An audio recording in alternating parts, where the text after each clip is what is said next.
Did you lie on your CV and say that you knew After Effects when in actuality you don't? We've all been there. Well, actually I haven't, because I have crippling anxiety and imposter syndrome, and I do not need to be exacerbating that. But if that is you, or if you're just plain old impatient, which I can relate to because I am very impatient, well, it is your lucky day, because I'm about to give you a crash course on After Effects and show you the basics of all the stuff that you will need to know to trick people into thinking that you are very well versed in this program. I'm going to introduce you to the interface and the tools that you'll use the most often as an animator or motion graphics designer. You're going to know it so well that you'll probably be promoted before the end of the week. You're welcome. So let's open it up. Once you have it open, it's pretty barren at first. A desolate grey wasteland waiting for your creativity to come fill it up with some sexy motion graphics and animation. These two options here are pretty self-explanatory. Either create a new blank composition or create a composition around some existing footage you have. So if you choose that option, the settings will be set to match the footage. If you don't have video footage you're working with, you'll need to set up your composition settings, like we'll do right now. So you just click on that, and now you need to know what specs you need to be working at. So if you're working for a company or a client, you need to know what aspect ratio, resolution, and frame rate you're working at, and the length of the video, or at least find out from them what they're using the video for so you can work it out for yourself what they'll need. Standard settings are usually HD, square pixels, 1920 by 1080 resolution, that's a 16 by 9 aspect ratio, with a frame rate of 24 frames per second. You can use the HD TV 1080 24 setting for that, which is in this drop down. Some places may prefer 25 frames per second, or maybe you're doing something for like an Instagram post that needs to be square, or for TikTok which needs to be in a portrait layout. So you really need to find out the specific specifications of your output. Once you have that, and you've named your composition something relevant, don't forget to name your composition, please. That is like a cardinal sin. I'm going to name mine right now quickly. I'm going to call it the Flying Striper Main Comp, because this will be my main composition. The thing I'm animating is called a flying striper. So now you can just click OK once you've got all your settings laid out for you. Now your composition is all set up. It opens here in this view panel. This is where you're going to see everything. Now mine opened up to the effect controls here because I was previously using that, but yours will probably open up on this project panel over here, and you'll see your main composition over there. This is this. This composition is where we are currently at, and this is your project panel. So let me show you where everything actually is. So like I said, this is your project panel where you'll have all the stuff you've imported and all your compositions and the components of your project. You've got your toolbar at the top with all these icons for the different tools that you can use. And also there are more tools in these menus along the top over here. On your right hand side, as you can see here, I've got the effects and presets panel. There's an audio panel, all sorts of stuff over here in these, and you can just click on one to drop it down and take a look at what it does. If there's anything over here that you need that isn't showing in one of these drop downs, you can also go over to Window and see over here, there's a list of stuff that is unticked. You can choose one of those and it will appear over here. This is also dependent on what workspace you're in. So at the moment I've got it set to all panels because, I don't know, I just like it that way, but you can set it to all different workspaces and you can see how the workspace changes to be optimal for that thing that you're using it for. I'm just going to go here to Window Workspace and set it back to all panels. And at the bottom here, this is your timeline panel, and this is where all your layers will be and where you'll set your keyframes and make adjustments to the layers that you're working with. So I'm just going to save my file now. So you go to File, Save As, and then you just save your file. This is now the third time I'm recording this video, so I'm just going to save over the last one that I did, save. Because of course, you know, I recorded this on Halloween. I think it was maybe a little bit cursed because the first time my microphone wasn't working. The second time the overlay for the keyboard was not working, so you guys couldn't see what hotkeys I was using. So hopefully third time is the charm. I can tell you right now that I'm not going to re-record this if I've stuffed something up again. So once your composition is set up and your file has a name and a place to live, you can start importing your stuff, your graphic elements, renders, audio, and whatever else that you're going to be using. Over here on the left in the project panel where you'll see all of your compositions, pre-comps, footage, audio, any files you bring in, and the compositions, you can bring stuff in or import it by right-clicking in this panel and then going to import and then file. and then you'll be able to go and look for your file. Another way that you can import is if you go up here to where it says file in the toolbar and then import and file, same story, or you can just drag stuff in from a folder and dump it here. So I'm just going to right click, import file, and bring in my file, which is an Illustrator file. If you're importing artwork from like Photoshop or Illustrator like I'm doing now, it needs to have been layered in those files so that you can animate the layers independently. Otherwise, it'll all come in as one layer. So under import as, where it says footage, I'm going to change this to composition retain layer sizes. I'm not using footage because it is not footage. If I say footage, then it's going to import it all as one layer. It will give me an option after I say footage to either import it as merged layers, so that's as one layer, or to pick a layer, but not to import all the layers at once. So you don't want to do that. And I'm going to use composition retain layer sizes because if I just import it as composition, then every single layer is going to be the size of the composition, which makes working with them really difficult. So you want to make sure that it says retain layer sizes so that each layer is the size of the graphic on it. It's not the size of the entire composition. Under sequence options, I'm going to leave that off because this is not a sequence. It's not like a rendered out JPEG sequence or a PNG sequence or anything like that. It's just an artwork file. And now that I've got all those settings done, I'm going to just say import and it's going to bring it right in. So now you see it has imported into our project. You can see this over here, this highlighted composition. This is the one that we just imported. And here are the layers for it. These are all the artwork layers from the Illustrator file. If I want to open up this composition that I just brought in, I can just select it here in the project panel, double click, and it will open up here in front of me. And now we've got a new tab here in the timeline panel. And this is where all the layers are of this guy. Now, if you take a look at all his layers, you can see that there is a hierarchy. The layers on top are literally on top of the ones below them. So what I mean by that is these wings here, you can see that they're on top of the body because they're at the top of everything over here. But if I drag them all the way to the bottom, now they're behind everything. So there is a hierarchy of layers.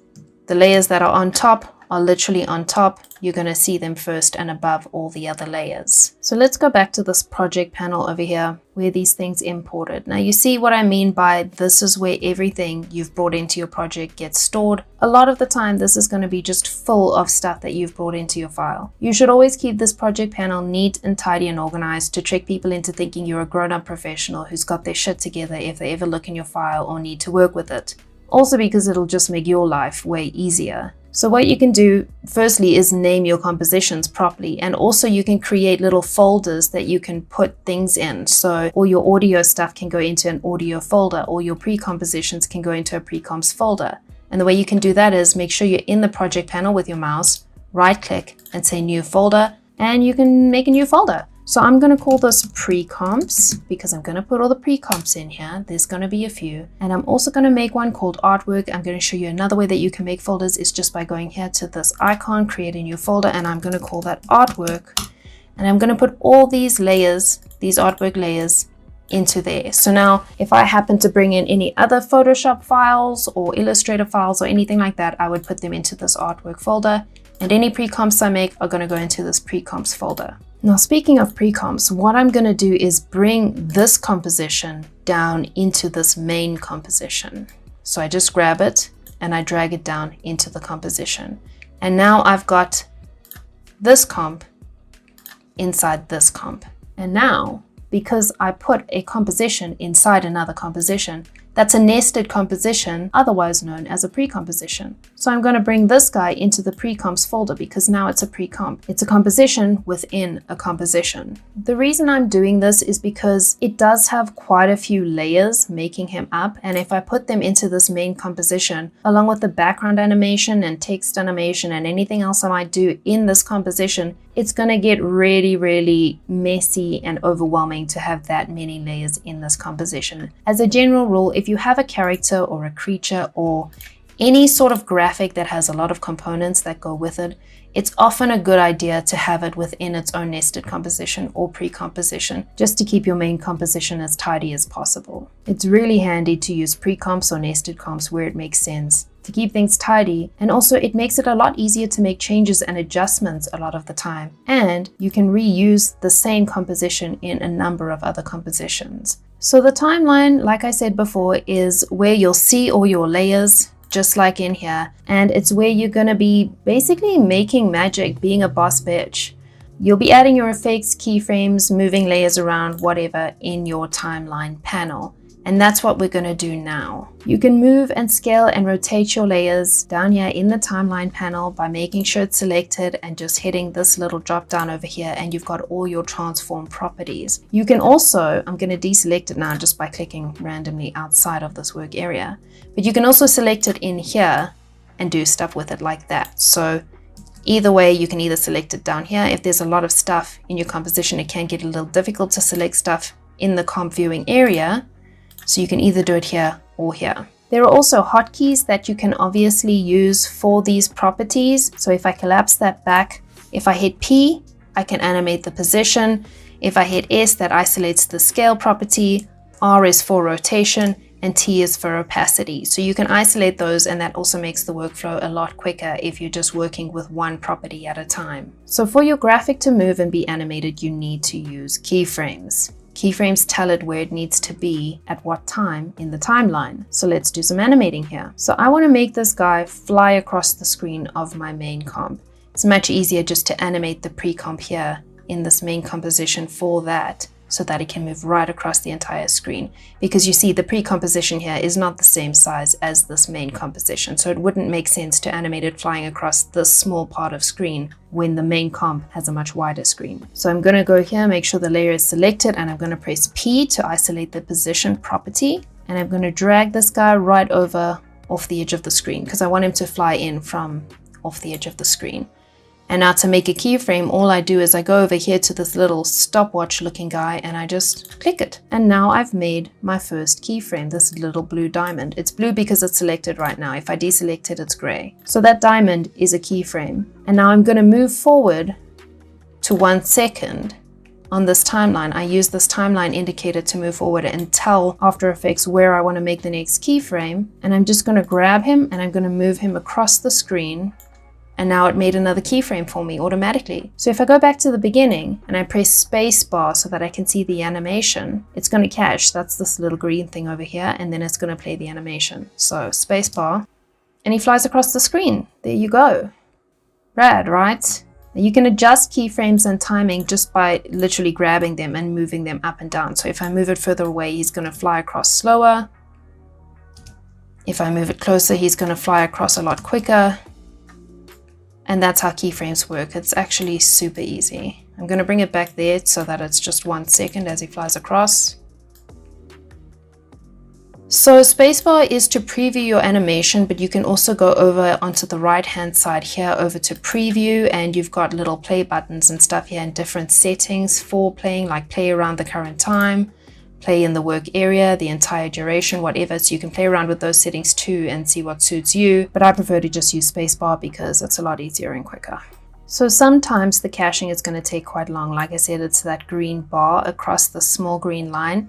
That's to show that this entire part has cached. But if you have a lot of effects and layers and stuff that After Effects needs to process, it's going to take quite a long time to cache. I mean, sometimes it's ridiculous. Then you can just go and drop the resolution over here where it says full at the moment because I'm working with full res.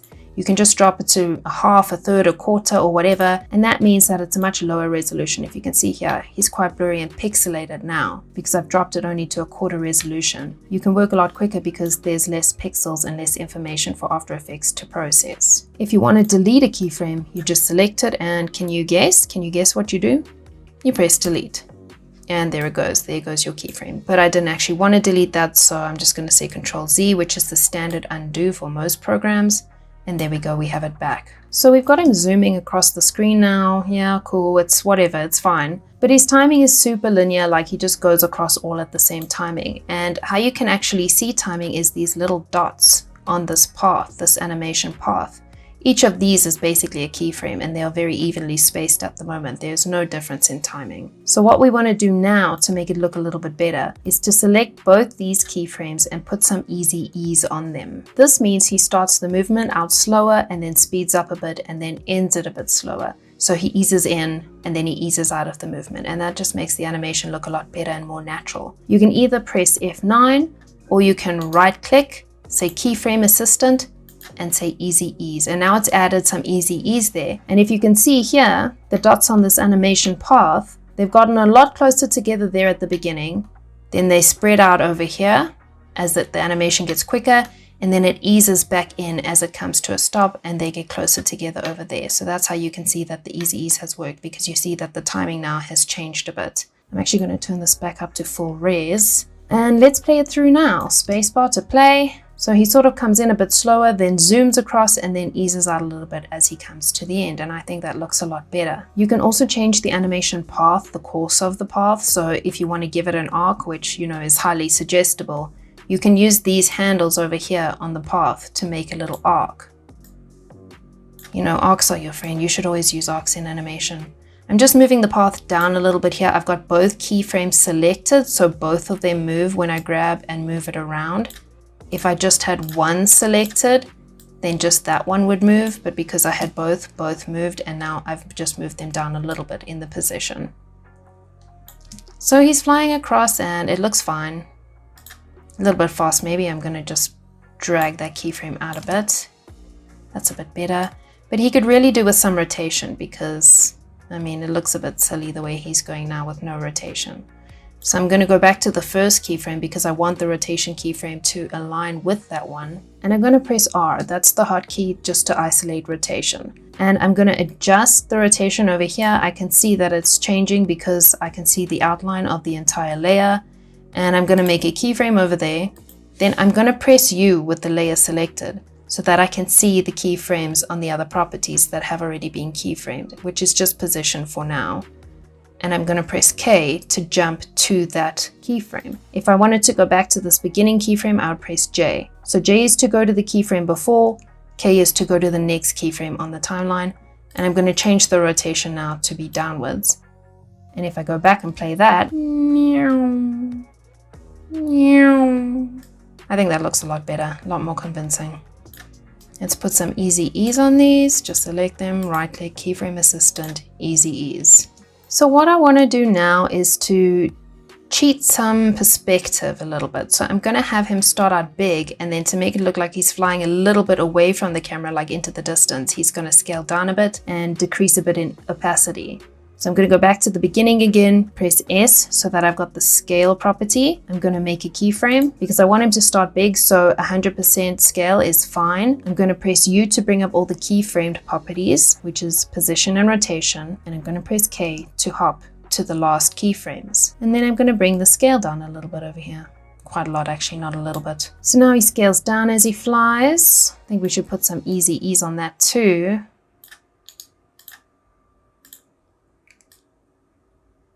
Let's see how that looks. Yeah, that's fine. And now for the opacity. So I'm going to press T for opacity. Hit the stopwatch so that I can make a keyframe. Press U to bring up all the other keyframe properties. Press K to jump along to the end keyframe and bring the opacity down a little bit. There we go, 45%. And let's just put some easy ease on that too, because a little bit of easy ease never hurt nobody. And there we go. He's just zooming along like that, hey? See how nicely he flies across the screen? Buzz, buzz, bitch.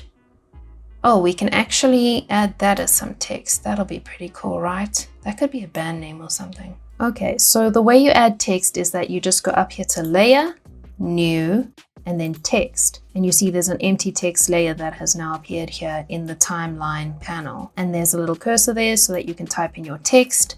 I'm just going to type it in. Wait, I want capitals. Let me just select that and put that on for all caps. Go back. There we go. There we go. Now I've got my text.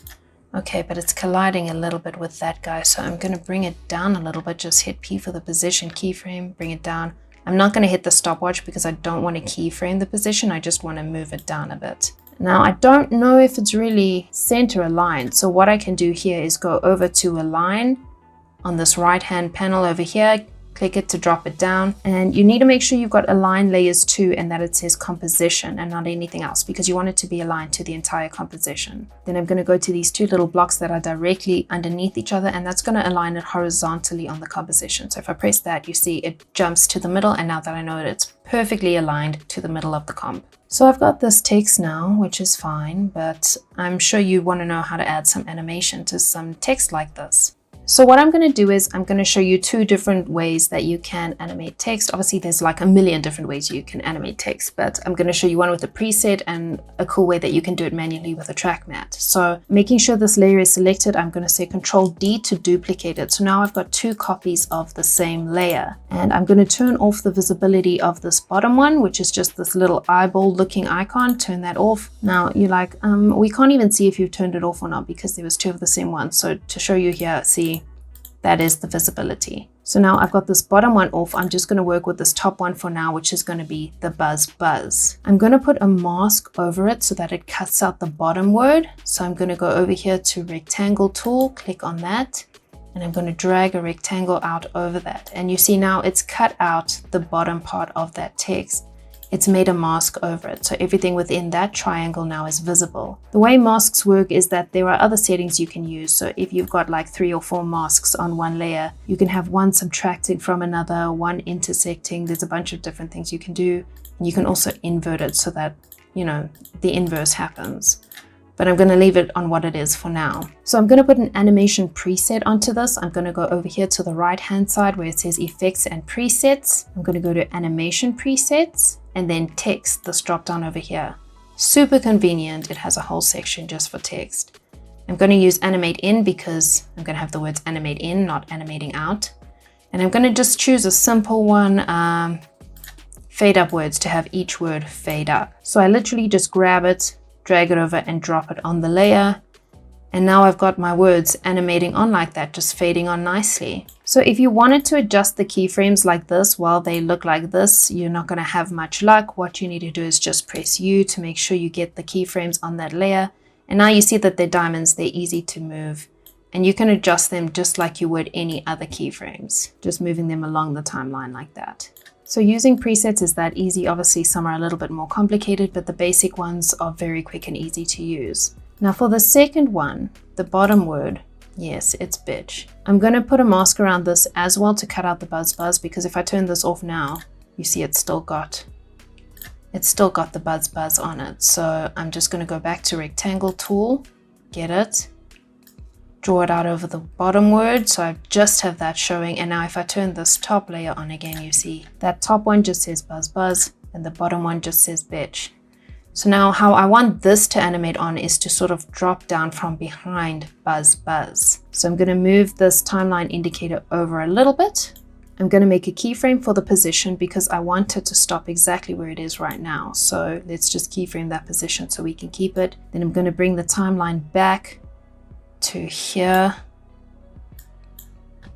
And then I'm just going to move it upwards in position. And now I've got it dropping down like that. Let me just also add some easy ease onto it.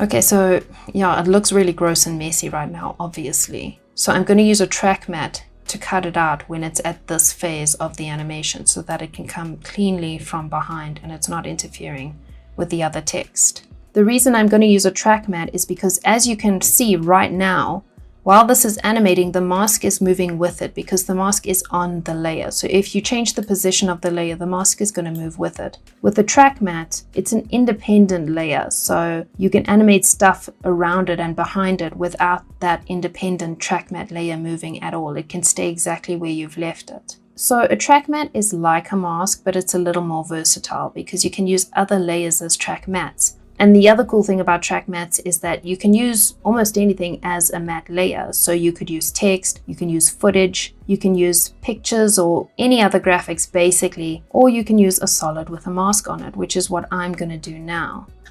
I'm going to go to layer, new, and then solid. It's a white solid. I'm just going to rename it to bitch track matte because that's what it's going to be. And I'm going to say okay. And now you see it's made a white layer over everything the size of the composition. So now what I want it to do is block out the word bitch when it's behind buzz buzz. So I'm going to draw a rectangle as a mask. I've already got the rectangle tool selected. I'm going to just draw it out over there till it comes to about the bottom of buzz buzz over there. So we'll start seeing the word bitch as it comes out from under the white. I'm going to press F while I've got the layer selected so I can just feather that mask just so that it's a little softer and not as jarring and doesn't cut off the text as it appears under. You can see there it's got a nice soft feathering.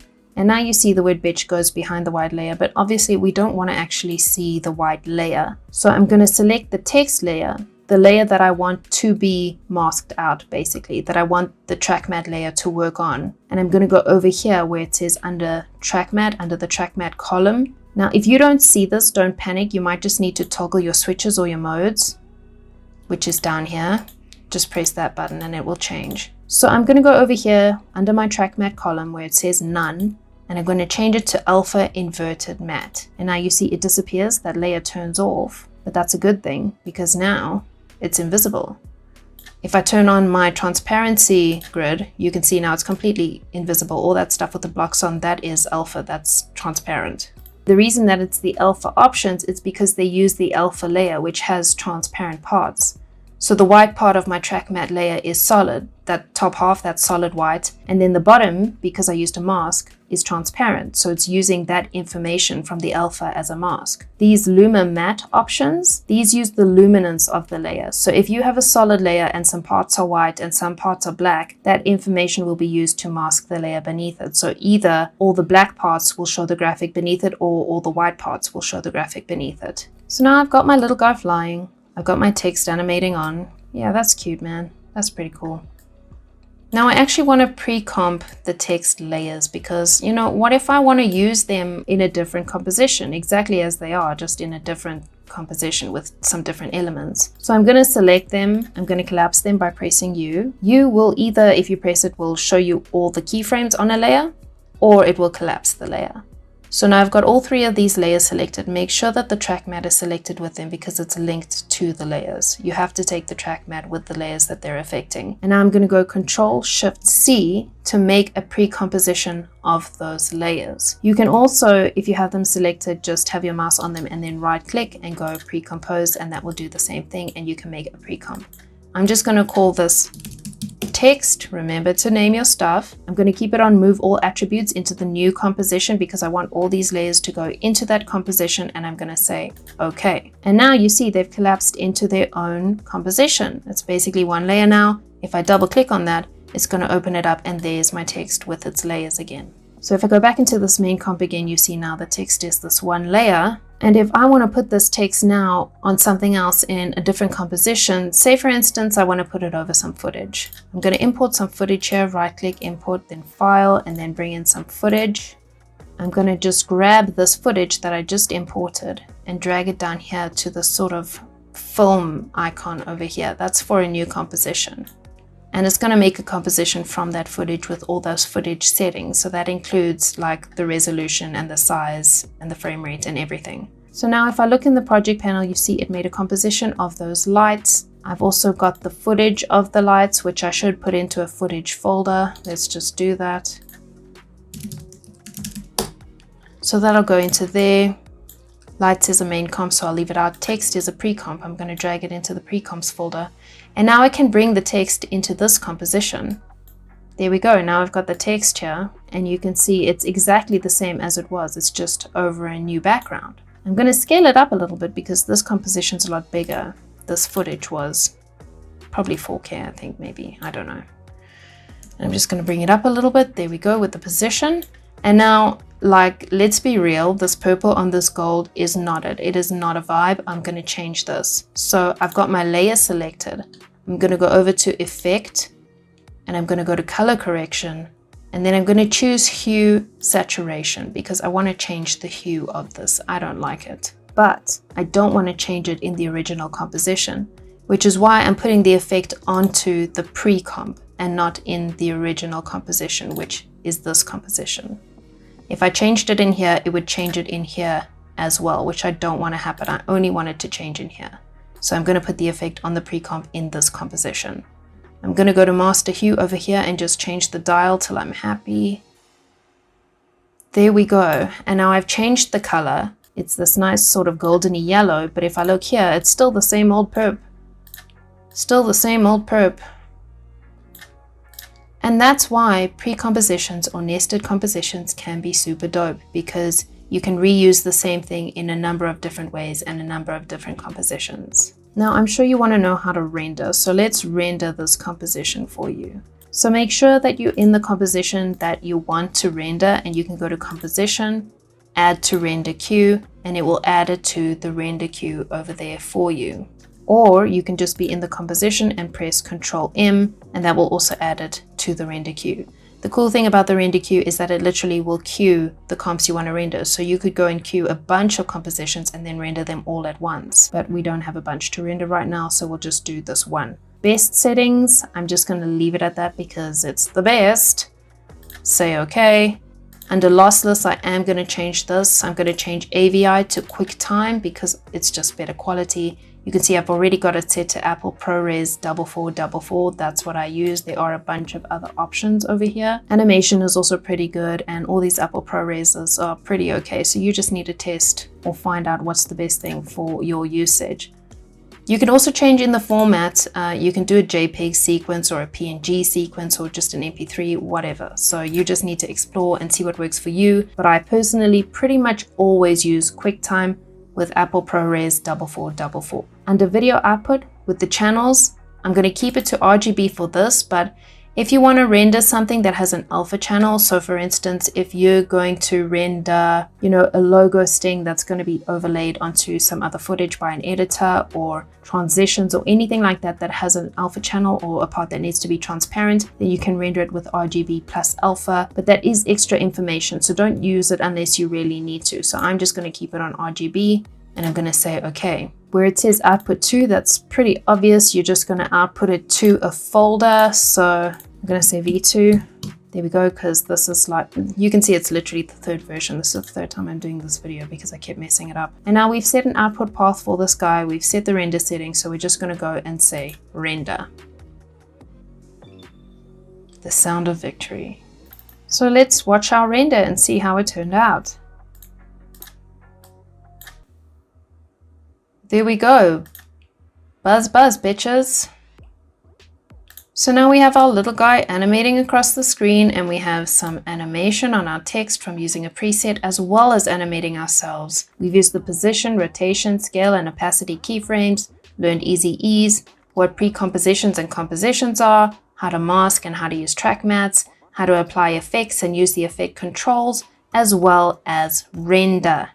If that is not a job well done, then I don't know what is. You now know quite a lot of the essentials of After Effects. One might even go so far as to say that you're now a pro. Okay, I wouldn't say that because that is ridiculous, but you're well on your way there, so bravo. Thank you as always to my patrons. Your guys' support means the world to me and I really appreciate it. Subscribe if you want to subscribe. You'll learn a bunch of other stuff about animation and motion graphics, or hit the like button on this video if you got this far. I mean, that's a lot of time you've invested to not even hit the like, so I don't know, it's up to you, but okay. Thanks for watching, guys. Love ya. Bye!